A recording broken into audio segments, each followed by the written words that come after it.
Bago sa saksi, halos 7 milyong pisong halaga ng hinihinalang shabu ang nasabat sa buy bust sa Quezon City. Ang suspect, 21 anyos na estudyante ng criminology. Saksi, si Nico Wahe. Sa museo sa Elliptical Road sa Quezon City, na-corner ang lalaking ito sa isinagawang buy-bust operation ng mga tauhan ng Philippine Drug Enforcement Agency at PNP kagabi.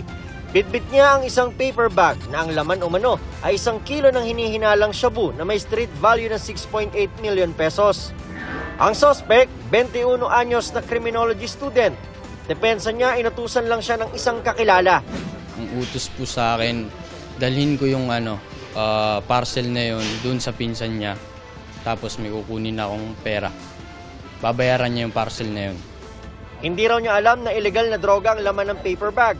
Unang beses lang daw ito na inutusan siya ng kakilala. At ang pangako ay babayaran siya ng 5,000 pesos. Kailangan ko lang po ng pera. Hindi ka ba nagtaka? Maghahatid ka lang kasi 5,000. Hindi po kasi unang utos niya sa akin yan, tsaka hindi ko naman po alam kung ano yung trabaho niya. Ayon sa PIDEA, posibleng may grupong estudyante. That's a huge volume for students to be transacting dangerous drugs. So you will see the brazenness of this act. Malamang hindi lang ito nag-iisa, may makasama ito. Itong tao, this has been under surveillance for months na.